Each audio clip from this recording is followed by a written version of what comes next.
Hello, beautiful people. Welcome to the channel. If this is your first time here, my name is Ogadi Patience and it's a job of selling jewelries. In today's video, we are going to be learning how to make a beautiful rose ruffle that you can add to your top, you can add to your gown, or whichever garment you want to spice up and transform into a total beauty. I have 1 yard of organza here and the length is about 60 inches and I'm going to be cutting the width as 12 inches. First things first, fold your fabric into two, fold your organza into two. The length, which is 60, fold it into two to make it to be 30. Then align the edges together, make sure they are equal and sitting in perfectly. So now that we've finish aligning our organza fabric on the edges, make sure they are equal, as well as on the sides. Make sure to pin it down so it doesn't slip off. You know, organza fabrics are generally very slippery, so I had to use my magnet to hold it down. Just as you can see, we're also going to be making use of crinoline, as well as our chalk, our scissors, and our tapes. So now we're going to be taking the width of the fabric, which I'm going to be making use of 12 inches, as you can see right now. So I'm going to start by taking my measurement, using my tape, and then using my chalk to mark each point where needed. So I'm going to mark from the center to the end and then back to the very beginning at the upper part. Make sure to mark from the top down to the lower part. Make sure you mark 12 inches, or you can decide to make yours wider. It could be 15 inches, or you can decide to make it smaller, maybe 10 inches or 8. It is dependent on what you want to do with the rose ruffle, guys.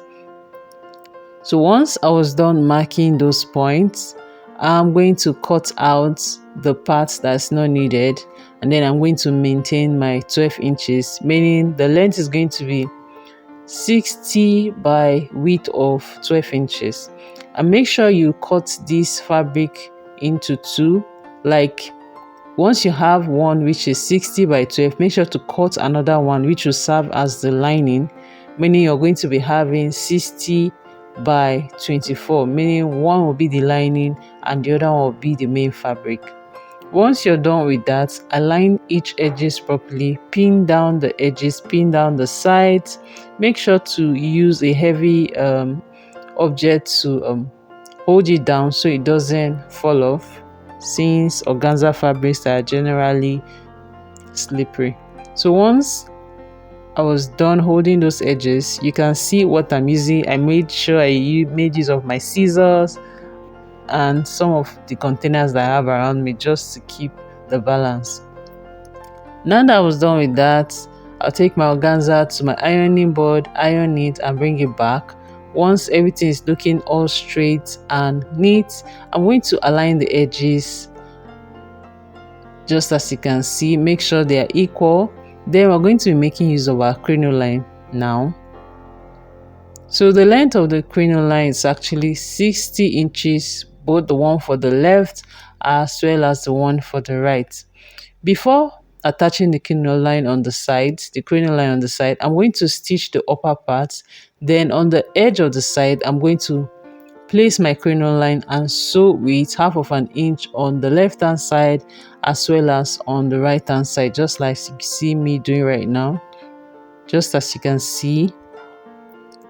Once I was done with that, you can see that I've stitched one side. Now I'm going to place the crinoline on the second part and stitch this edge also with 1/2 of an inch.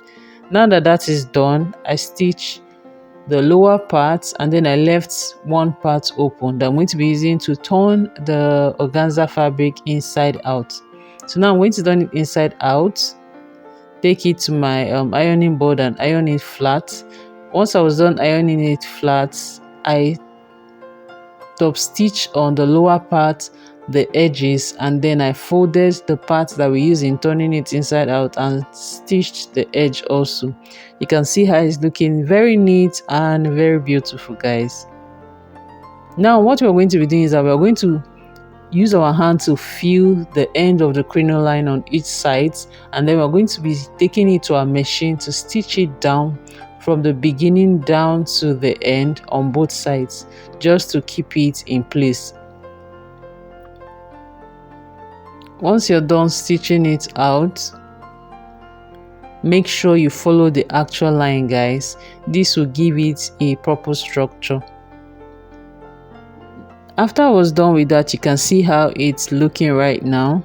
Now the next thing will be to fold the organza into two like this. Make sure to iron the edge down so you can get the midpoint.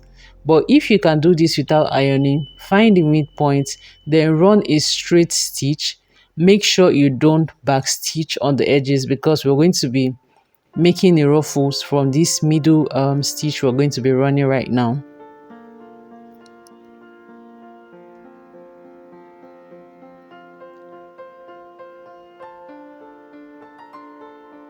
So once I was done with running the stitch, the next part will be the part where we'll pick the upper thread, and then we're going to be pulling it gradually, little by little. Make sure to do this very carefully and gently so you don't cut your thread, because if you do, you're going to be starting from the very beginning since we didn't backstitch on any point. So I'm going to be pulling it gradually until I get to the end of the other part. You can see that our rose ruffle is forming beautifully, and you can see that the crinoline on the side is giving it proper structure and it's forming like a spiral shape. So once I was done with that, you can see how it's looking very beautiful. You don't know where the midpoint is or the side. It's all spiral in nature. So if you want to attach this to any top or gown, you can just open the midpoint and then place it at the point where you want to stitch it onto, and then just stitch at the center point from one edge down to the other. After I was done with that, I attached it to this beautiful gown, this sequence gown you're seeing right now, and this is the final result, guys, and it's looking very beautiful and elegant. If you've gotten to this point and you've not subscribed, please do well to subscribe. Until I come your way next time, guys. Bye.